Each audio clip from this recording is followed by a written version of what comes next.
When you think about businesses that are selling through the roof, like Aloe or Allbirds, sure, you think about a great product, a cool brand, and great marketing.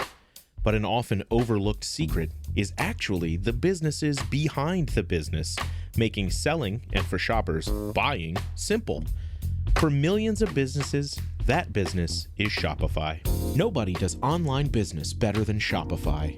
It's home of Shop Pay, the #1 checkout in the world. You can use it to boost conversions up to 50%, meaning way less carts going abandoned and way more sales going through to checkout.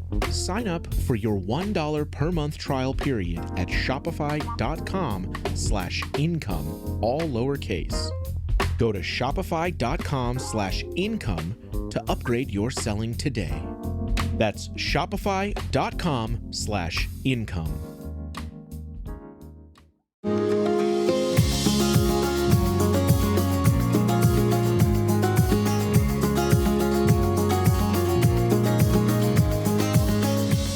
This is Cindy Burnett. Welcome to my award-winning podcast, Thoughts from a Page, a member of the Evergreen Podcast Network.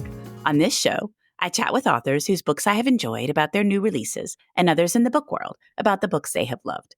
With so many books coming out weekly, it can be hard to decide what to read, so I find the best ones and share them with you.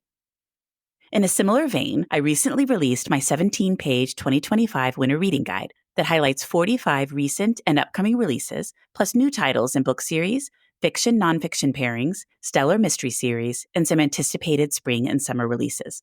All of these will make great reads for this winter and spring. I strive to find those under-the-radar gems. If you're interested, fill out the Google form in the show notes and submit a tip of your choosing. Today, Kristin Koval joins me to chat about Penitence. Penitence is such a thought-provoking book. It's one of those stories that the premise might sound a little daunting, but it is well worth the read. It is really a story about forgiveness. Kristin is a former lawyer who always wanted to be a writer, but initially wandered down other paths. Her debut novel, Penitence, received so many accolades, including being a Barnes & Noble Discover pick, a Book of the Month pick, an Indie Next pick, an Apple Books staff pick, a People Magazine Book of the Week, and a Goodreads Most Anticipated pick. She lives in Boulder, Colorado, and Park City, Utah, with her husband, 2 sons, and 2 Great Danes. I hope you enjoy our conversation. This episode is brought to you by Indeed. When your computer breaks, you don't wait for it to magically start working again. You fix the problem. So why wait to hire the people your company desperately needs? Use Indeed's sponsored jobs to hire top talent fast. And even better, you only pay for results. There's no need to wait. Speed up your hiring with a $75 sponsored job credit at Indeed.com/podcast. Terms and conditions apply. This episode is brought to you by Walmart. New beauty is in bloom at Walmart, and it's all about springtime radiance. From Drybar, Tula Skincare, and hundreds more available online, Walmart has the premium brands you want and this season's on-trend products for flawless, glossy hair and hydrated skin. Big name beauty brands? Check. The things you love? Check. Find trending spring beauty and all you need to look and feel gorgeous at Walmart, on app and online. Welcome, Kristin. How are you today? I am doing so well. Thank you so much for having me. I'm so glad you're here. I loved Penitence, and I can't wait to chat about it. Oh, thank you. I love listening to your podcast. I get really great ideas on what to read next by listening to it. Oh, thank you. I love to hear that. Well, why don't we start out with you giving me a quick synopsis of Penitence for those that haven't read it yet? So Penitence opens on the scene of a 13-year-old girl having just shot and killed her 14-year-old brother. Her parents are distraught and angry and full of blame and rage, but they are also trying to manage a conflicting desire to protect her against an overzealous prosecutor who wants to charge her as an adult and send her to prison for the rest of her life. And they call in a small town. They live in a small town in Southwest Colorado, and they call in their local small town attorney to help defend their daughter, Nora. But the small town attorney doesn't have much criminal defense experience. So she eventually calls in her son, Julian, who has a little bit of a twisted history with Nora's mom because they used to be in a very serious relationship. And the novel is really not a whodunit because you know that in the first 4 pages what Nora did. It's really the focus of the novel is on the aftermath of the shooting, on forgiveness, and can the parents ever arrive at forgiveness? And if so, how do they get there? How in the world did you come up with the idea for this one? It's a little convoluted. I actually started out wanting to write about forgiveness more than anything. I've had really powerful experiences with forgiveness, both being forgiven and forgiving other people. And the experiences were so powerful that I found myself wanting to write about them. And I could not, for the life of me, figure out how do you do that without sounding preachy or, holier than thou. And I eventually came across several different news accounts of juvenile fratricide. And it really struck me because when I read these accounts, I was not so interested in the salacious details of what had happened. I didn't really want to know about the crime so much as the parents. I was really interested in what happens to them afterwards. And they are put in this really horrible position because they will essentially have lost 2 children, especially if they don't forgive the one who did the killing.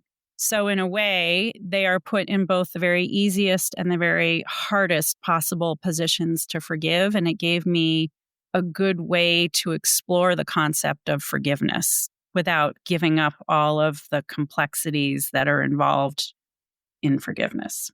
And Nora's brother is ill. I'm not sure you touched on that in your summary. Did you? I didn't know, but yes, he has juvenile Huntington's disease, which a lot of people have not heard of Huntington's disease.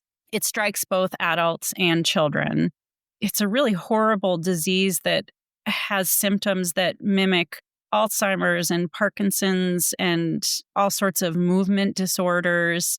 And it's always fatal, though you can live for a very long time with it if you're diagnosed as an adult. But the earlier you're diagnosed with it, the more quickly it tends to develop and take a life. And you can be very, very healthy for most of your life with Huntington's and then all of a sudden develop it. And Nico had been very healthy all of his life and suddenly developed it, at age 11 or 12.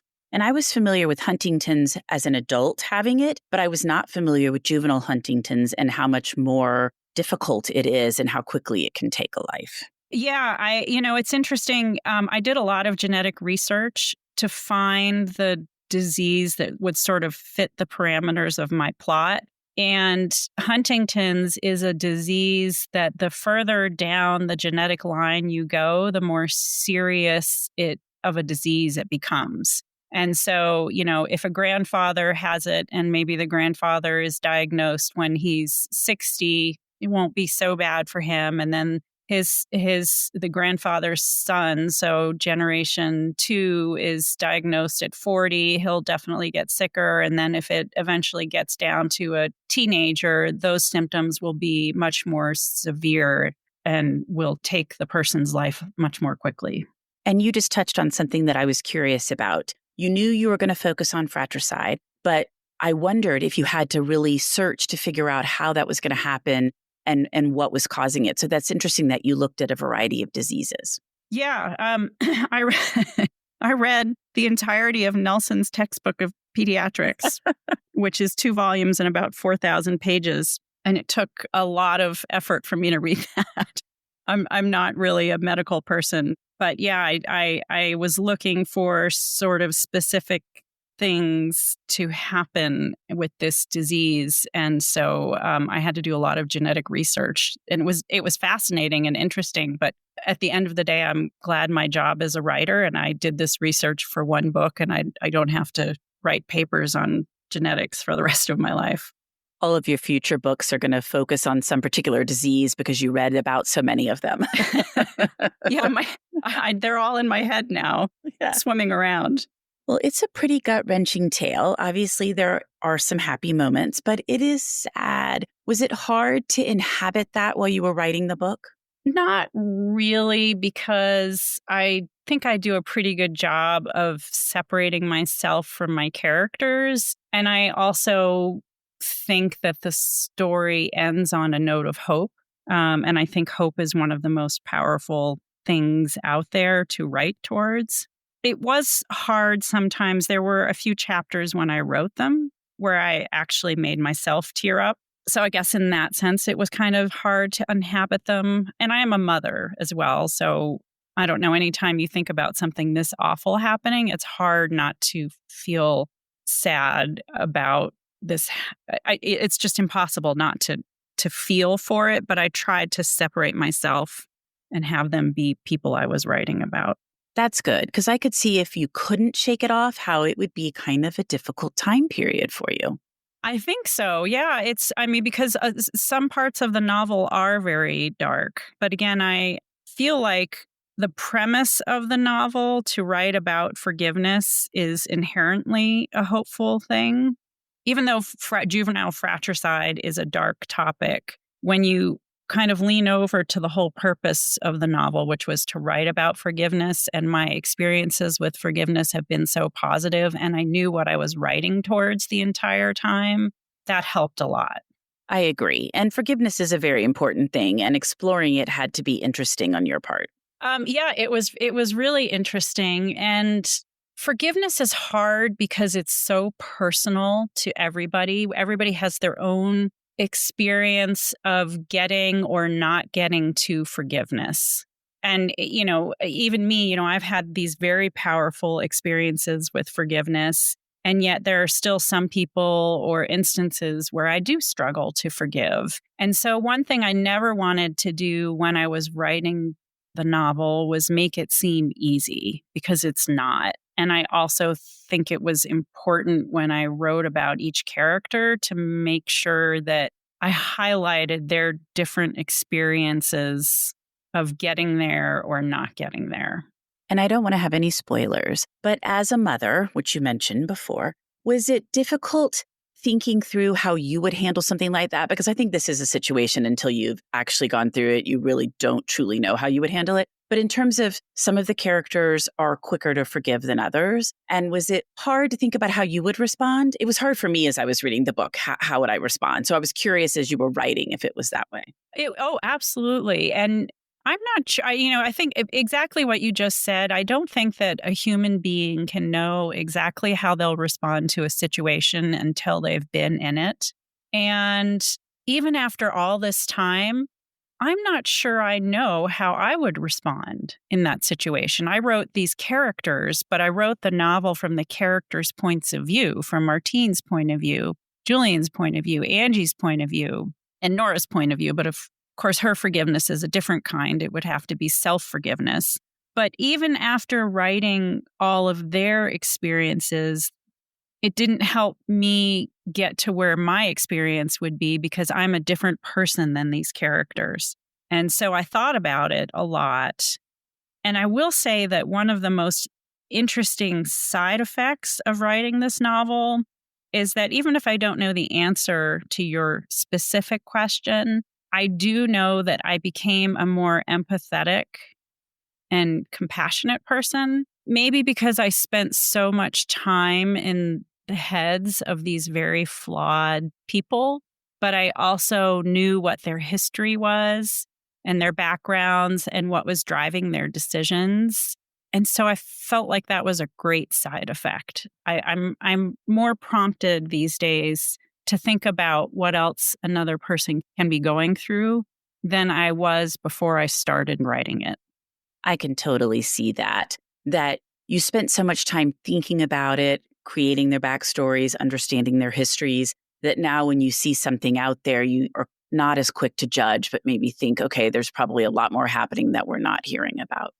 It's really kind of a nice feeling, because it even kind of extends down to very small pieces of my day. If I don't know, I'm in the grocery store and the person checking me out isn't very nice. Well, I don't know, maybe they had a flat tire on the way to work, or maybe they're caring for a sick parent and they were up all night. There are so many things that we don't necessarily think about, but everybody is fighting their own battles. And after having written this, I think about that on both sort of the larger scale, because that's where this novel was born, but also on a smaller scale. Just having grace as well. Yeah, grace is such a beautiful thing. And I wish in a way that we were taught more about it when we're younger. But I also sometimes think that that's something we learn as we get older.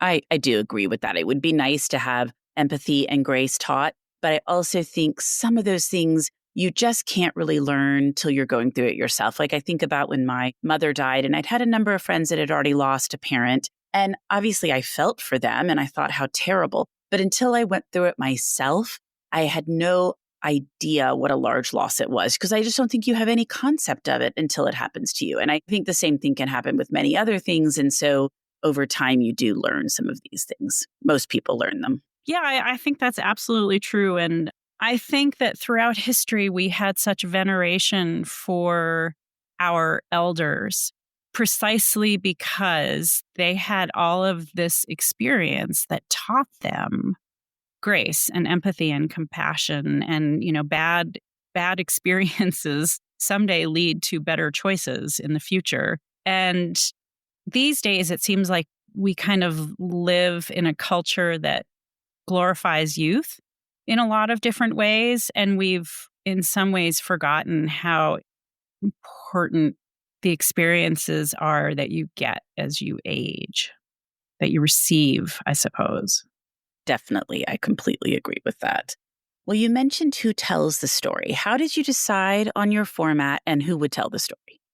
I actually knew right away that I would need to tell this story from multiple points of view, primarily because I strongly believe that all of us make mistakes. All human beings make mistakes. And so I wanted all of my characters to be flawed in some way, because I wanted them all to be struggling with forgiveness of others and also some form of self-forgiveness. And I knew that in order to tell a story which started with something so terrible, but to also allow a reader to come to their own conclusions about forgiveness, I would need to provide readers with each character's backstory so that they could understand motivations for sometimes poor decision making and have that compassion as they read the novel. So that was one reason I knew I needed multiple points of view. Another reason that I needed multiple points of view was because I really wanted to tell part of the story from the point of view of a criminal defense attorney, because I think that criminal defense attorneys play a really important role in our legal system. And I think that role is sometimes maligned. I think a lot of people look at criminal defense attorneys and say they're defending criminals. But the whole point is that actually they're not always defending criminals. They are often defending somebody who has just been accused. Now, if you get into the appeal system and somebody's already been convicted, you can use that word. But most of the time, they are defending somebody who's been accused. And then even after a person has been convicted, a criminal defense attorney is there to make sure that their punishment is commensurate with the crime. In other words, we don't want to be sentencing somebody to death who stole a quart of milk. So they play an important role. And in order for me to portray how important that role was, I wanted at least one of my points of view to be from one of the attorneys that would be involved in this. And having Nora's perspective, I think, is really important as well. Yeah, and it's interesting. Her perspective was one that I struggled with a little bit. I initially wanted to be, Angie's and Julian's and Martine's chapters are all told from a close third point of view. Nora's ended up being more of an omniscient point of view because I had a hard time getting into her head. Number one, I'm not 13. And number two, even after doing a lot of research on mental illness in young teens, I realized I didn't fully understand it. And part of the reason I didn't fully understand it was that the experts don't fully understand mental illness in young teens. And so I decided to step away from a close point of view for her and do instead the omniscient point of view. And that also gave me a chance in her chapters to kind of speak to the conditions in the system for juveniles and how poorly they're treated. And some of the things I address, like bias and socioeconomic status might not have been as noticeable to a 13-year-old, but when I was using an omniscient voice, it was easier to pay attention to that. That makes sense. I hadn't thought through that part of it, but I just thought it was good to have her perspective, to at least hear from her.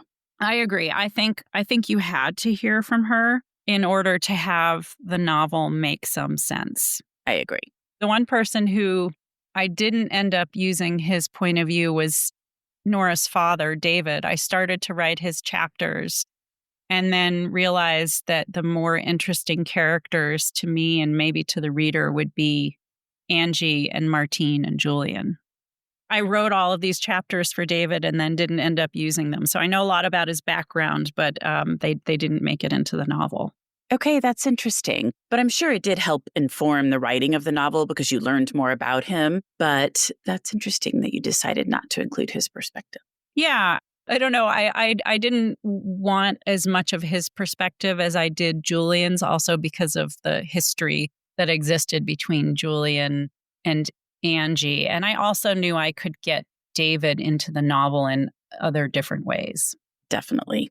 So the book has been out for a couple of months. Have readers responded to things that you don't expect, or has everybody commented on the things that you figured they would comment on? It's been a little bit of both. The forgiveness theme has definitely struck a chord with people, and it doesn't even have to be a reader. Sometimes even if I just say to somebody I've met that I'm a writer and I just had this novel come out and we talk about it, people want to talk about forgiveness. I think we're sort of living in a time when there's a lot of negativity out there, and forgiveness is one way to counteract that negativity in your own personal life.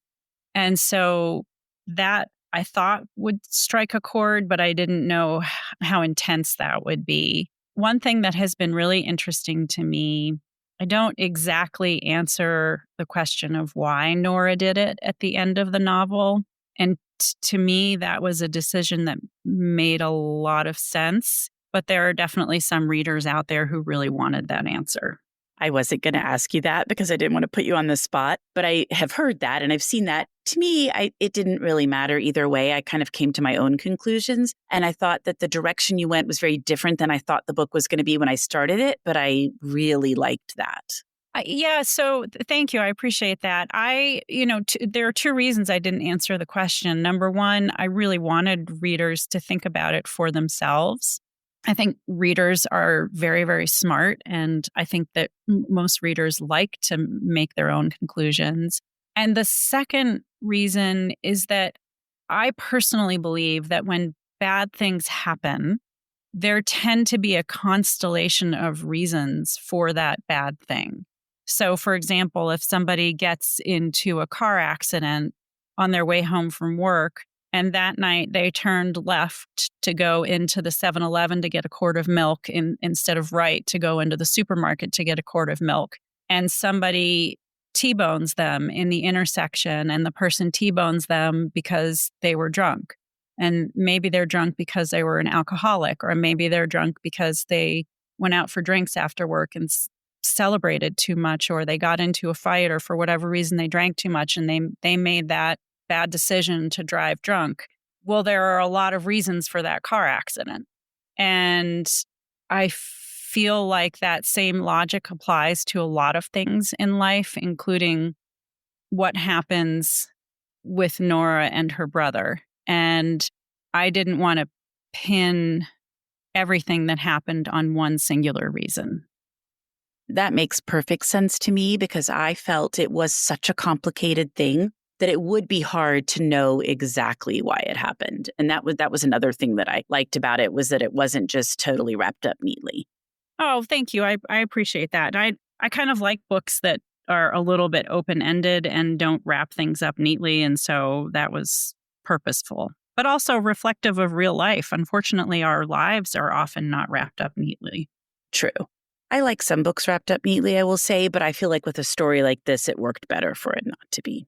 Yeah. Well, this is, I think, a situation. I mean, I like things to sometimes be wrapped up neatly in my own life, too. I will say I do like that, but it depends on the situation. Yes. And this is a situation where I don't think it was going to be wrapped up neatly. Well, I love, love, love your cover. So let's talk a little bit about the title and the cover. I love my cover as well. And I actually have a great story about my cover, and I feel very lucky that I have it. My publisher asked if I had any ideas about the cover, and I didn't really have an idea as to what the cover should look like, but I love photography. And so I have a lot of photos of southwestern Colorado where this novel, the fictional town of Lodgepole, was located. And so I sent those so that the people who would be working on the design cover would know. And I think there were probably quite a few pictures of aspens because I love photographing aspens. And they came back with several covers, and this was everybody's favorite. And so we all sort of jumped on the bandwagon of this particular cover right away. And within a few weeks, I learned that the artist who painted the actual painting that the cover is based on lives 15 minutes from me. No way. Yes, in a country of 330 million people, she's down the street, basically. What are the odds? I love aspens too. We used to go to Colorado every summer when I lived in Texas, and the sound of the aspens, the leaves, tinkling, I just love that. And I think they're such beautiful trees. But I also loved your cover because it's different. And the second you see it, you know it's your book. Totally represents the story, but it doesn't look like every other cover out there. It doesn't look like any other cover out there, which is a good thing. Yeah, I love it. And I think all those things as well. I think it really does represent the novel itself. And it's just gorgeous. And the publisher, Celadon, who I love, Deb Futter is my editor, and the entire team is just amazing. They actually got the painting for me as a publication day gift. So now I have that painting in my house. Oh, I love that. And have you met the painter? I know you live close by, but have you guys gotten together at all? We've spoken, and we keep missing each other when we intend to meet each other. So now we're both back in town, and I'm hoping to go visit her studio. I think that would be a lot of fun. That would be. And that's wonderful that Celadon bought the painting for you. I love that story. I know. It's so sweet. And was Penitence the title from the beginning? It was. A lot of people ask about the title, and I chose the title because I feel like the word represents a lot of different concepts all wrapped up in one. So the Latin root, and I really love words, so I apologize while I geek out for a second, but the Latin root for penitence is penitere. And out of that Latin root, you get all of these other related etymological cousins for penitence. So penitence is to feel sorry, but then you also have the word penance, which is the punishment that you do. And there's sort of the secular definition of that, but also the religious definition of penance. There is also the word penitent, which again has both a secular and a religious meaning. There is repent. There is penitentiary, which is a prison where we send people to be punished. And it just kind of goes on. And I did make sure to use every single one of those words at least once in the novel. But I like that it's sort of the corollary to forgiveness, because you oftentimes can't forgive another person unless they're sorry, but not always. But it's just a nice corollary to forgiveness and to the mistakes that we all make in life. Definitely. Well, Kristin, before we wrap up, what have you read recently that you really liked? I am one of those people who is often reading 2 books at the same time. So I just finished a book I think that almost everybody is familiar with, The God of the Woods. I'm a little late to the party on that one because I know that's been out for a while, but I loved that. And I also just finished a book called Elita, Elita, which is by a woman named Kirsten Sundberg Lunstrum. And it was really fantastic. It was gorgeously written. It's a Nordic noir, essentially a mystery that's set in the 1950s in the Pacific Northwest.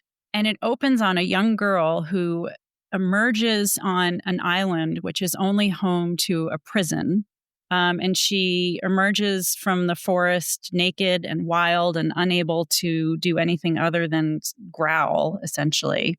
And the novel is all about unraveling the mystery of where she came from, but it kind of turns the trope in on itself because, it's the 1950s. Instead of a male detective, we have a woman who's a child development expert, specializes in language acquisition, who's essentially solving the mystery. And it's a really fun mystery and a different kind of mystery to read. I have never heard of that, but it sounds really good. I'm going to have to look that one up. Oh, it's great. I really loved it. Good. Well, thank you for those recommendations. And Kristin, thank you so much for taking the time to come on my show.